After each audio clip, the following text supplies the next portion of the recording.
Ésaïe chapitre 6, à partir du premier verset au verset 9. Il est dit, l'année de la mort du roi Osias, je vis le Seigneur assis sur un trône haut élevé, et les pans de sa robe remplissaient le temple. Le pan de sa robe remplissait le temple. Des séraphins se tenaient au-dessus de lui. Ils avaient chacun 6 ailes. De deux, ils se couvraient la face, et de 2, ils se couvraient les pieds, et de 2, ils volaient. Et l'un criait à l'autre et disait, Saint, Saint, Saint est l'Éternel des armées. Toute la terre est pleine de sa gloire, et les fondements des seuils étaient ébranlés à la voix de celui qui criait, et la maison était remplie de fumée. Et je dis, malheur à moi, car je suis perdu, car moi je suis un homme aux lèvres impures, et je demeure au milieu d'un peuple aux lèvres impures, car mes yeux ont vu le roi, l'Éternel des armées. Et l'un des séraphins vola vers moi, et il avait en sa main un charbon ardent qu'il avait pris de dessus l'autel avec des pincettes, et il en toucha ma bouche et dit, voici, ceci a touché tes lèvres, et ton iniquité est ôtée, et propitiation est faite pour tes péchés. Ton péché est comme expié, voilà. Propitiation est faite pour ton péché, ça veut dire que ton péché est expié, ton péché est couvert, ton péché est pardonné. Nous avons ici, chers frères et sœurs, la Bible nous parle ici de l'histoire du peuple d'Israël. Qui est Osias? Osias était un roi, c'était un roi établi par Dieu. Il a été établi roi à 16 ans dans le royaume de Juda. Vous voyez, Israël était divisé suite au péché le péché de Salomon. Donc Dieu avait divisé ce royaume et il avait laissé une tribu à cause de la fidélité de David. Il avait laissé que la descendance de David puisse régner sur une tribu, la tribu de Juda. Donc les 11 autres étaient Dieu avait donné c'est le serviteur de Salomon, du nom de Jéroboam, donc qui s'était élevé contre Salomon à cause de l'idolâtrie de Salomon. Chers frères et sœurs, il avait donné 11 tribus, chers frères et sœurs, à régner sur Israël. Donc nous avons donc ce roi à 16 ans établi par Dieu. Alléluia. Et l'Écriture nous dit, dans sa jeunesse, il a été fidèle au Seigneur tellement, et Dieu il a remporté beaucoup de combats, chers frères et sœurs, beaucoup de victoires avec le Seigneur. Et l'Écriture nous dit, quand nous lisons le livre des Chroniques, plus particulièrement 2 Chroniques 26, on va pas faire lecture à partir du verset 16 à 23, donc c'est l'histoire de ce roi. Ce livre nous relate un peu l'histoire de ce roi. L'Écriture nous dit que quand son royaume fut affermi, son cœur s'est levé contre Dieu. Donc il s'est rébellé contre le Seigneur. Il n'a plus voulu écouter la voix de l'Esprit. Vous savez, parce que les rois, en fait, c'était des gens qui étaient établis. Ils étaient choisis par Dieu pour soutenir les guerres de Dieu, pour soutenir les combats de l'Éternel. Et l'Écriture de quand il fut affermi, quand il a reçu la force, l'onction, il avait tout, il avait l'argent, il avait une armée. Au lieu de continuer à se confier en Dieu, il s'est confié dans sa propre force au point où il est rentré dans la maison de Dieu, dans la deuxième partie du temple, c'est-à-dire le lieu saint, pour offrir de l'encens, ce qui était réservé aux sacrificateurs. Lui, il était roi. Les rois s'occupaient des affaires sociales, des affaires militaires, mais le sacerdoce était réservé pour les sacrificateurs, la descendance d'Aaron. Il est allé et nous voyons qu'il y a le sacrificateur, le souverain sacrificateur de l'époque, du nom d'Azaria, chers frères et sœurs, et 80 autres vaillants des serviteurs de Dieu, ils sont allés pour s'opposer à ce roi, dit non, mais ce n'est pas à toi d'offrir de l'encens, chers frères et sœurs, dans la maison de Dieu. Et il s'est mis en colère, ce roi s'est mis en colère avec l'encens, et l'Écriture nous dit que Dieu l'a frappé de la lèpre sur le visage. On est obligé de le sortir du temple parce que d'après la loi mosaïque, la loi que Dieu avait remis à Moïse dans le mont Sinaï, il était interdit pour un lépreux de rentrer dans la maison de l'Éternel. Et la fin de cet homme, pourtant il a régné 52 ans en Israël, et sa fin fut dramatique. Il a fini exclu dans le temple, dans la maison de Dieu, dans une maison d'isolement. Il a fini et il est mort lépreux. Vous savez, pour dire qu'on peut bien commencer avec le Seigneur, nous devons faire beaucoup attention. On peut bien commencer avec Dieu et finir très mal. Et ma prière est que ce ne soit pas le cas de chacun de nous. Il faut continuer à rester fidèle au Seigneur, quelles que soient les bontés que le Seigneur nous accorde, quel que soit le don qu'il nous a accordé, que rien ne nous amène à nous rebeller, chers frères et sœurs, contre Dieu. C'est ce qui s'est passé, chers frères et sœurs. Lucifer était un ange très beau, alléluia, et à cause de sa beauté, il s'est séduit lui-même. Et quelquefois, c'est le piège de beaucoup d'hommes de Dieu, d'enfants de Dieu. Comme on voit que le Seigneur nous utilise dans l'onction, dans l'annonce de la parole de Dieu, dans un don quelconque, au lieu de rester fidèle, attaché au Seigneur, de le servir honnêtement et de rechercher la gloire de Dieu, d'être effacé. Je vais revenir sur tout ça. Ben, on veut prendre les devants de la scène. Alléluia. Mais je voulais vous dire que Dieu ne nous suivra jamais. Il a donné le Saint-Esprit pour qu'on suive le Saint-Esprit, mais pas que le Saint-Esprit nous suive dans nos égarements, chers frères et sœurs dans le Seigneur. Je reviens donc, ce roi est mort. Il est mort, et que va faire le prophète? Le prophète va dans le temple, il va rechercher la face de Dieu, ce qui est tout à fait normal. Je vous ai dit précédemment que les rois étaient établis par le Seigneur. Il fallait un successeur, chers frères et sœurs. Mais aujourd'hui, quand nous sommes, le Seigneur veut nous dire que quoi? Que quand nous sommes confrontés à des situations que nous ne maîtrisons pas, chers frères et sœurs, que nous ne comprenons pas, il y a des choses qui nous arrivent que nous ne comprenons pas. La première des choses que nous devons faire, c'est d'aller consulter, d'aller dans la maison de Dieu, alléluia, d'aller chercher la face de Dieu, en fait, d'entrer dans le lieu secret, parce que c'est nous la maison de Dieu. Hein.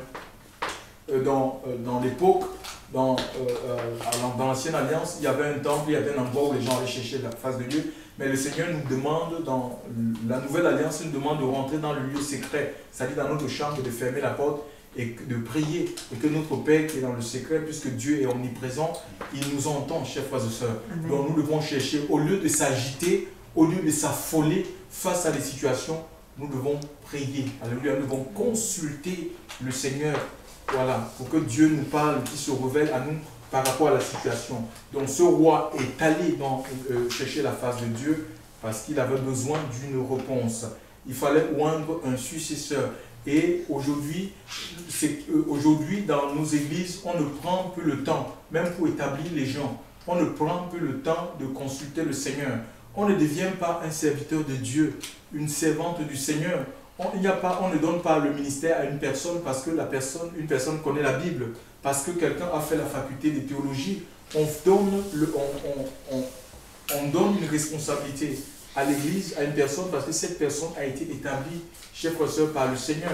Même Jésus-Christ, qui est le chemin, qui est la vérité et la vie, dans le livre de Marc, au chapitre 3, à partir du verset 13, il nous est dit qu'il est allé sur la montagne, chers frères et sœurs, et toute la nuit, il a prié, chers frères et sœurs, il a prié Dieu. Donc Jésus, durant son ministère terrestre, n'a jamais fait quelque chose de son propre chef, chers frères et sœurs. Il dépendait de Dieu. Toutes ses actions étaient commandées par le Seigneur. Il a prié Dieu toute la nuit, chers frères et sœurs. Il a prié pour choisir 12 hommes. Toute la nuit sous-entend 12 heures. Ça dit qu'une heure pour choisir une personne, un apôtre.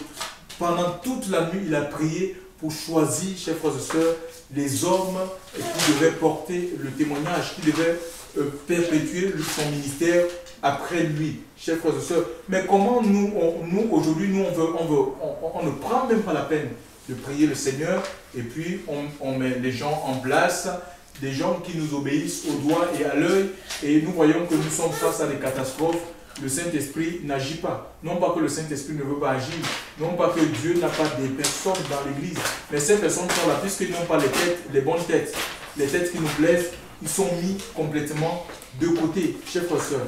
Je crois que nous avons besoin de la victoire. Nous avons prié pour la prière nous permet d'avoir la victoire sur la chair. Alléluia.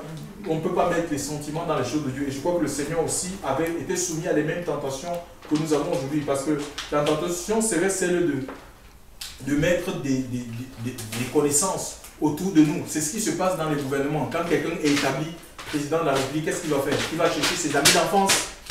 Il va chercher ses amis d'enfance, ses amis, les gens qui lui sont fidèles, chers frères et sœurs, pour mettre autour de lui. Et de cette manière, il pense que son royaume son gouvernement sera sécurisé. Mais avec Dieu, ça ne se passe pas ainsi. Alléluia. On ne peut pas mettre des gens que Dieu n'a pas voulu. Alléluia. C'est le Seigneur qui choisit. Et nous avons besoin de la victoire. Et Jésus a prié, qu'a-t-il prié 12 heures. Sûrement, il demandait au Seigneur la victoire sur sa chair. Sûrement, il demandait à Dieu de l'aider à ne pas choisir les hommes comme les gouvernements de ce monde, comme les rois de ce monde choisissent des personnes, chers frères et sœurs. Alléluia.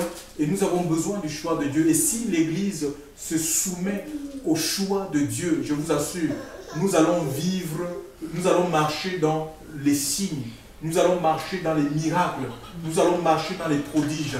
Le Seigneur va continuer, il va attester, il va confirmer sa parole. Alléluia.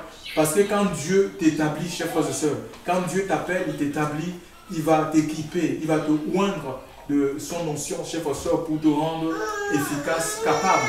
La compétence vient du Seigneur. Et nous avons donc, le roi est allé chercher la face de Dieu. Il a prié. Dieu nous encourage aussi à prier l'Église. C'est la première des choses. Vraiment, c'est le premier pilier pour structurer une Église. Nous avons besoin de nous tenir devant la face de Dieu pour prier. Et l'homme de Dieu est allé. L'Écriture dit qu'il a été ravi en esprit. Il a été transporté jusque dans le ciel. Chers frères et sœurs, et qu'est-ce qu'il voit? Il voit le Seigneur assis sur un trône élevé et que les pans de sa robe remplissaient le temple. Alléluia. Et il verra au-dessus du Seigneur, il y a des anges qui volent, des séraphins, des anges brûlants, remplis de feu, chers frères et sœurs, et il disait, Saint, Saint, Saint,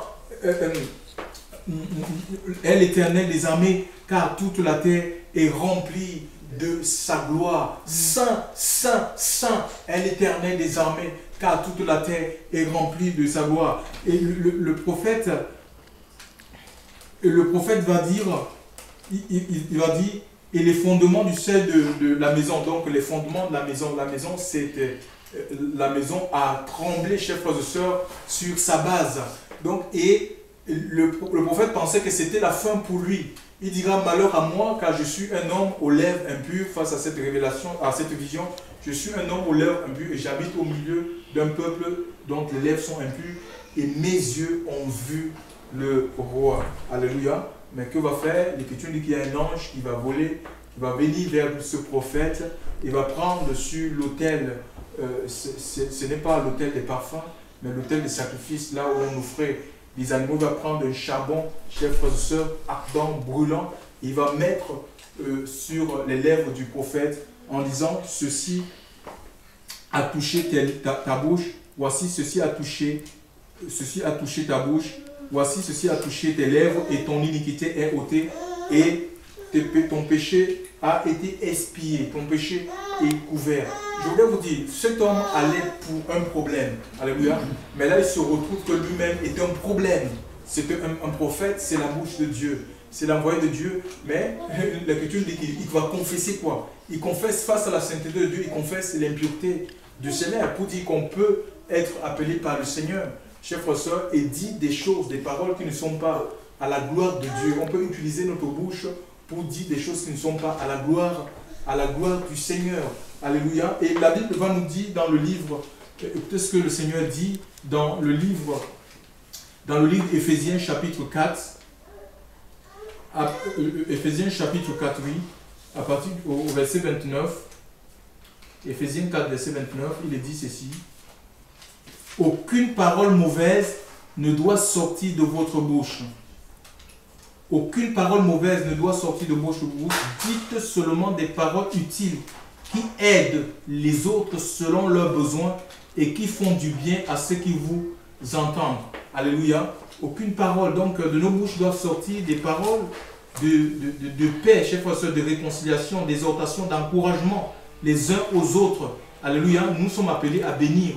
De notre bouche, il ne faut pas qu'il y ait des paroles de l'eau amère, de l'absinthe, des choses qui divisent, qui scandalisent les âmes, chers frères et sœurs, mais nous devons apporter des paroles d'encouragement, des paroles d'exhortation, chers frères et sœurs, des paroles de paix les uns aux autres et aux nations, des paroles de réconciliation. Alléluia. C'est le ministère que le Seigneur a reçu. Et si nous avons l'Esprit de Dieu, nous devons marcher à sa suite. Alléluia. Sur l'empreinte de ses pas. Alléluia. Et nous avons peut-être plus que... nous avons besoin aussi, un peu comme le prophète, vraiment que le Seigneur nous purifie, chers frères et sœurs. Qu'il purifie non pas seulement la bouche, mais tout notre être entier a besoin d'être purifié par le Seigneur, le feu de Dieu. Nous avons besoin que le feu de Dieu tombe dans notre vie pour que soient brûlés, chers frères et sœurs, tous les artifices, tout ce qui n'est pas à la gloire, tout ce qui n'est pas à la gloire de Dieu. Vraiment que nous soyons vraiment des hommes et des femmes qui le ressemblent. Alléluia. C'est ça l'objectif. Tel il est, et que tu nous dis que tel nous serons, et c'est lui qui fait l'œuvre en accord avec notre volonté. Le prophète sera purifié, mais aussi, chers frères et sœurs dans le Seigneur. Nous avons ici, la Bible va nous parler de ces anges-là qui volaient autour du Seigneur. Ces anges avaient une particularité, ils avaient 6 ailes. Il n'y a pas un ange, un séraphin qui avait 7, l'autre 6. Non. Ces anges avaient 6 ailes. 2 dont ils se couvraient la face, 2 dont ils se servaient pour voler, et 2 dont, chers frères et sœurs, ils se servaient pour couvrir les pieds. Et je crois que le Seigneur veut dire, le Seigneur veut nous dire que quoi, chers frères et sœurs, que tous, nous avons tous été appelés à les ailes qu'ils utilisent pour voler, ça nous parle de la foi. Il y a même un livre qui avait été écrit, c'est des chants, c'est un recueil de chants où c'est marqué les ailes de la foi. Je crois qu'il existe dans le livre de Éphésiens chapitre 4, écoutez ce que dit Éphésiens chapitre 4. Éphésiens chapitre 4, verset 4 nous dit, il y a un seul corps. Il y a un seul corps, il n'y a pas 2 corps, dans le corps de Christ, l'Église. Il y a une seule Église, l'Église du Seigneur. Je ne parle pas des églises bâtiments, des églises de dénomination, mais je parle bel et bien de l'Église du Seigneur, celle qu'il a acquise au prix de son sang. Je parle du corps des rachetés, je parle de tous ceux-là qui ont entendu l'appel de Dieu et qui suivent l'appel. C'est ça l'Église. Alléluia. L'Église n'est pas une institution, l'Église n'est pas une institution humaine. L'Église, c'est une entité spirituelle.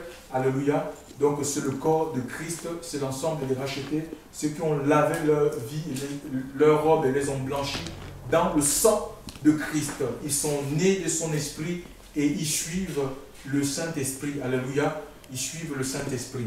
Donc il dit qu'il y a un seul corps, un seul esprit. Donc c'est l'Esprit Saint. Il n'y a pas 2 esprits. Alléluia. Et c'est le Saint-Esprit qui doit nous animer. Alléluia. Pas autre chose. À l'esprit du monde, mais bien l'Esprit de Dieu. Ce n'est pas l'esprit de la dénomination, l'esprit de la religion qui doit animer nos vies. C'est le Saint-Esprit. Alléluia. L'Esprit qui vient de Dieu. Et que tu nous dis aussi que Dieu vous a appelé aussi à une seule espérance. Alléluia. Donc une seule foi. Et un seul Seigneur. Il y a voilà, Dieu vous a aussi appelé à une seule espérance. Donc c'est quoi? C'est l'espérance de la vie éternelle. Alléluia. La vie après cette vie. Les croyants, nous ne croyons pas à la réincarnation. Non, nous croyons à l'espérance de la vie éternelle. Alléluia. Et la vie éternelle est uniquement dans le Christ Jésus. Ce n'est pas dans une religion, chers frères et sœurs, mais c'est dans le Christ. Et nous avons besoin du Christ. Celui qui a le Christ a la vie. Nous dit l'Écriture. Tu as la vie éternelle. Elle commence ici et elle va finir là-haut. Elle va continuer là-haut. Quand nous fermerons nos yeux aux réalités d'ici-bas. Et aussi, il dit, il y a un seul Seigneur. Il n'y a pas 2 seigneurs. Et Dieu, il n'y a pas 2 seigneurs. Il y a un seul, c'est le Christ Jésus. Alléluia, il est Seigneur de son Église. Celui qui donne la direction. Matthieu chapitre 23, verset 10 nous dit, n'appelez personne votre directeur, un seul est votre directeur, le Christ Jésus. C'est lui qui donne la direction. Alléluia. C'est lui qui nous conduit, c'est lui qui nous dirige, c'est lui qui met les projets de Dieu dans notre cœur pour qu'on puisse les accomplir. Alléluia. Donc, il y a un seul Seigneur, le Christ Jésus. Il n'y a pas deux seigneurs et il a été fait de faire quelque chose. Ne le faites pas. Hein? On n'est pas là pour plaire à un homme. Non, on fait les choses parce que l'Esprit de Dieu nous convainc dans nos cœurs. Et il dit qu'il y a un seul Seigneur, il y a un seul Seigneur, une seule foi. Il n'y a pas deux fois, c'est la foi en Dieu établie dans sa parole. Romains chapitre 10, verset 17 nous dit que la foi vient de ce qu'on entend, et ce qu'on entend est de Dieu. Donc, ça vient de la parole de Dieu. Alléluia. Donc c'est la foi qui est établie dans la parole de Dieu. C'est la foi qui est établie dans les promesses du Seigneur. Hein? L'Église doit espérer dans les promesses de Dieu. Ce n'est pas dans les promesses d'hommes, les promesses des mouvements. Parce que aujourd'hui même, les gens, on promet tout et n'importe quoi. Notre foi doit s'affermir dans la parole de Dieu. On doit regarder que à la parole du Seigneur et nous attendre à lui. Alléluia. Et si nous voulons grandir, nous devons être à l'écoute de la voix du Seigneur, de sa parole. Alléluia. C'est la parole de Dieu qui va nous faire grandir. C'est comme le lait spirituel. Alléluia. Il faut que nous prenions du temps à lire la Bible. Arrêtons de lire les ouvrages chrétiens qui ne servent à rien. Dieu a donné 66 livres. Nous avons du mal déjà à lire ces 66 livres. On va encore ajouter les littératures chrétiennes, chers frères et sœurs, qui nous égarent, qui nous empêchent même de nous approcher de la révélation de Dieu. Nous devons brûler ces choses. Nous n'avons pas besoin de ces choses.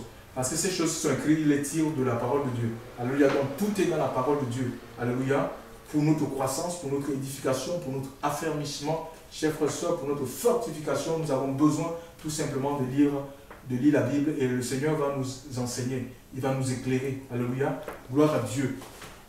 Donc l'Écriture nous parle de nous avons tous un seul Dieu, non, une seule foi. Il y a un seul Dieu, il y a un seul Seigneur, une seule foi, un seul baptême. Amen. Donc il n'y a pas deux baptêmes. C'est le baptême que Jean avait reçu. Alléluia.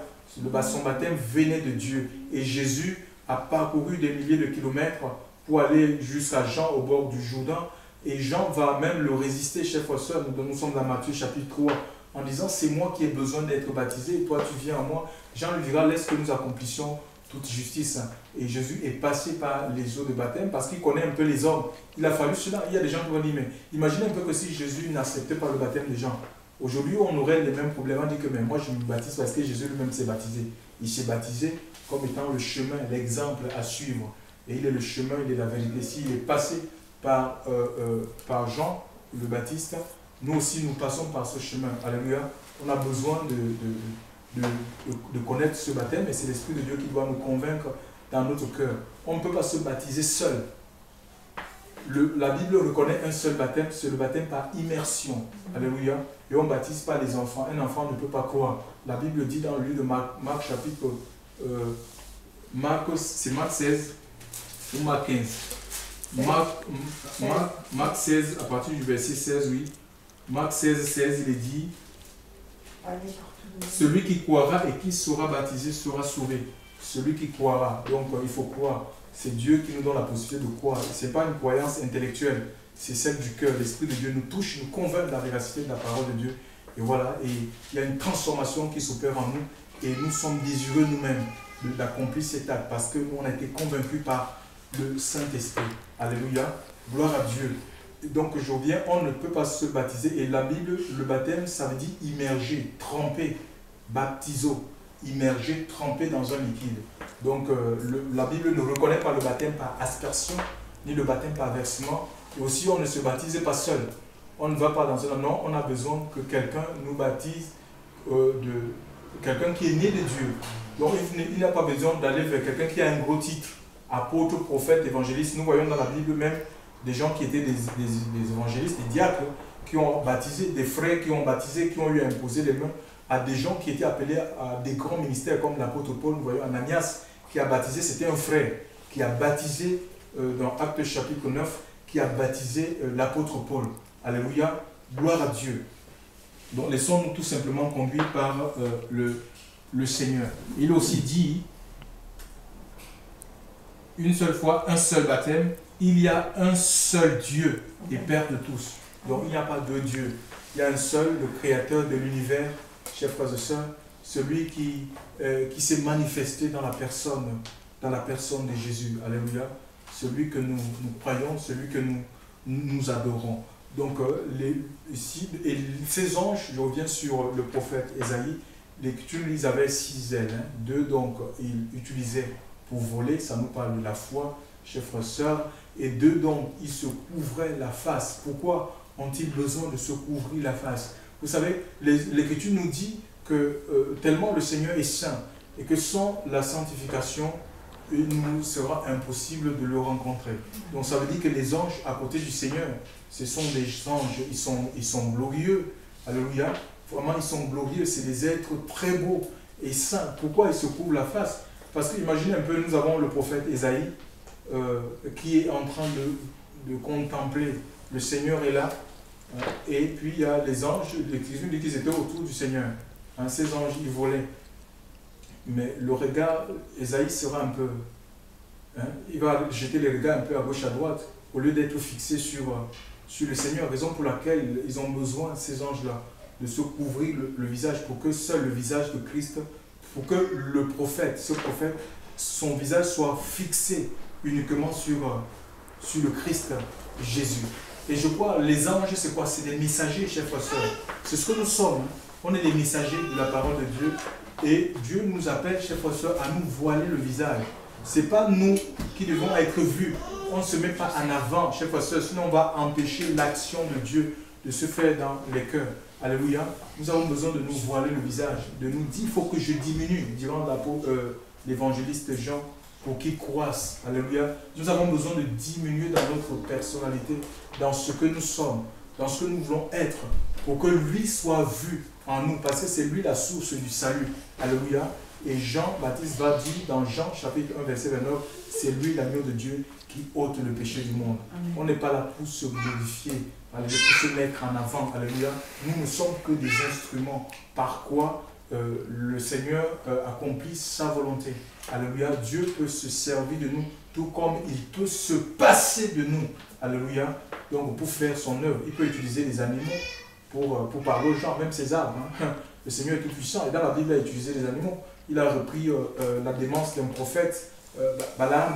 C'était un prophète qui était attaché à l'argent, il poursuivait que ses intérêts et Dieu va le reprendre par un âne, un animal, vous voyez. Pour arriver jusque-là, ça veut dire que ce prophète était allé un peu trop loin dans son péché, chers frères et sœurs, dans son égarement. Et nous avons besoin, chers frères et sœurs, nous parlons du Seigneur, alléluia. C'est le Seigneur qui est source de vie, c'est lui qui est source de paix, c'est lui, le salut se trouve en lui, alléluia. Et nous devons amener les âmes à Christ, ce n'est pas un homme. C'est ça, l'évangélisation, le témoignage, ce n'est pas amener les âmes dans une organisation quelconque. Hein? Non, mais c'est les amener à Christ, alléluia, pour qu'ils reçoivent le pardon de les péchés, le pardon des péchés et l'héritage, chers frères et sœurs, de la vie éternelle avec tous ceux qui sont sanctifiés. Alléluia. C'est Jésus qui sauve, c'est lui qui a donné sa vie à Golgotha. Alléluia, son sang coulé, c'est le seul médiateur entre Dieu et les hommes. Gloire à Dieu. Aussi, ces anges, ils ont besoin aussi, l'Écriture nous parle, ils ont d'autres ailes, ils étaient 6, des autres, ils utilisaient d'autres ailes pour couvrir leurs pieds. Les pieds, ça nous parle de la marche. Hein. Et la marche, nous sommes sur la terre. Nous sommes sur la terre et vraiment le monde va mal, il y a une action satanique dans le monde, il y a le péché dans le monde, c'est une puissance spirituelle et nous avons besoin que la parole de Dieu, c'est les ailes, c'est les chaussures. L'Écriture nous dit de mettre, c'est l'apôtre Paul qui va donner, c'est une arme qui nous garde, chers frères et sœurs, le zèle de l'évangile, les chaussures à vos pieds, le zèle que donne l'évangile, donc la parole de Dieu. Alléluia. Nous avons besoin c'est la parole de Dieu qui nous protège, chers frères et sœurs, des impuretés, de la saleté, chers frères et sœurs, de ce monde. C'est la parole de Dieu qui nous permet de ne pas pécher contre le Seigneur. Alléluia. De nous garder mutuellement. Et il faut qu'on se donne vraiment à la parole du Seigneur. Alléluia. Que tout notre être tende continuellement vers Dieu sur sa parole, pas sur autre chose. Alléluia. Et nous serons gardés. Et nous voyons quand cet homme de Dieu, l'apôtre Ésaïe, le prophète, a reçu le pardon, quand l'ange a pris ce charbon pour toucher ses lèvres, chers frères et sœurs, et l'Écriture va nous dire, il va entendre la voix de Dieu. Alléluia. Il nous est impossible, si nous ne sommes pas déjà régénérés à l'intérieur de nous-mêmes, pardonnés par Dieu, chers frères et sœurs, si ce mur-là, le mur qui nous sépare avec Dieu, n'est pas renversé, il sera impossible d'entendre la voix de Dieu et de connaître même ce pourquoi Dieu nous appelle. Ça, c'est important. Alléluia. Il dit, j'entendis la voix dans le verset 8, la voix du Seigneur qui disait, qui enverrai-je et qui irai-je pour nous? Et je dis, me voici, envoie-moi. Alléluia. Donc nous voyons dans ce prophète, quand il a été pardonné par Dieu, purifié intérieurement, quand il a reçu ce charbon, qui nous parle aussi le feu de Dieu en lui, il était en capacité, chers frères et sœurs, de répondre à l'appel du Seigneur. On ne peut pas aller dans le service de Dieu, chers frères et sœurs, sans être mis au bénéfice du sang, ni avoir reçu l'onction de Dieu, chers frères et sœurs. Alléluia. Donc nous allons courir vers une catastrophe. Et cet homme-là va répondre à l'appel du Seigneur pour accomplir non pas sa volonté, non pas mettre en place son propre mouvement à lui, mais pour accomplir la volonté de Dieu. Et nous sommes sur la terre, chers frères et sœurs, pas pour accomplir notre volonté, mais la volonté de Dieu. Et Jésus lui-même, à Gethsémane, il dira, Père, s'il est possible, éloigne de moi cette coupe. Toutefois, non pas ce que je veux, mais ce que tu veux. Les chrétiens, les enfants de Dieu qui seront heureux, c'est ceux-là qui vont accepter la volonté de Dieu. Vous savez, le Seigneur nous a donné le Saint-Esprit parce que ce n'est pas évident, la volonté d'un homme. L'esclave, l'esclave a une volonté. Nous étions esclaves de Satan. Nous étions sous la coupe de Satan, sous la domination de Satan. Et on accomplissait les œuvres du diable, les choses même qu'on ne voulait pas. Et on entend aujourd'hui dans le monde, c'est plus fort que moi, je ne peux pas m'en défaire. On se débat, mais parce qu'on était on était dans un lien. Et Dieu nous a délivrés de ce lien pour nous mettre dans son lien. Le lien de la vérité, de la justice, de l'amour, de la sainteté. Et on est là pour accomplir la volonté de Dieu. Et la volonté de Dieu se trouve où? Dans sa parole, tout simplement. Obéir. Alléluia. Nous obéissons à Dieu par amour, parce qu'il a répandu son amour dans notre cœur. Et nous pouvons obéir, aller dans la direction de Dieu. Alléluia. Nous avons une volonté, mais on est un peu comme des esclaves. Mais les esclaves de Christ, un esclave a une volonté, mais ce n'est pas sa volonté qui se fait. Ce n'est pas sa volonté qui prédomine, c'est la volonté de son maître. Alléluia. Et Jésus, c'est un bon maître. Alléluia. C'est un bon maître. Et si nous le suivons, chers frères et sœurs, nous allons rentrer dans la paix, dans l'épanouissement. Alléluia. C'est le bon berger, nous dit l'Écriture, le psaume 23. Il nous conduit dans des verts pâturages. Alléluia. Nous allons trouver l'aliment spirituel pour notre croissance, pour notre édification. Nous allons aller, il nous conduit près des eaux paisibles. Alléluia. Donc les eaux qui vont nous étancher. Nous ne serons pas dans l'insatisfaction, chers frères et sœurs. Non, nous serons épanouis. Il va restaurer notre âme. S'il y a les peines, les blessures dans notre âme, Dieu va guérir les peines de l'âme. Alléluia. Et même si nous traversons la vallée de l'ombre de la mort, la vallée de l'épreuve, de la difficulté, des pleurs de l'âme, et que tu nous dis qu'il est avec nous. C'est Emmanuel, Dieu avec nous. Il nous soutiendra, nous ne craindrons pas. Alléluia. Il sera avec nous. Il sera avec nous jusqu'à la fin de notre vie, à condition que nous soyons en lui. Alléluia. Que nous dépendions de lui. Que le Seigneur nous bénisse, qu'il nous fortifie ce matin et qu'il nous encourage, chers frères et sœurs, à ne jamais lâcher sa main. Alléluia. À ne jamais rechercher notre intérêt, à ne pas courir, à ne pas nous laisser guider par nos pensées, chers frères et sœurs, dans nos choix. Alléluia. Nous serons déçus, chers frères et sœurs. Mais si on laisse Dieu choisir à notre place, faire des choses à notre place, chers frères et sœurs, ben nous allons être dans la paix, dans le bonheur, dans l'épanouissement. Alléluia. Nous serons heureux. Alléluia. Nous serons un homme et une femme heureux de servir Dieu, d'appartenir au Seigneur. Parce que Dieu n'a que des bonnes choses pour ses enfants. Gloire à Dieu.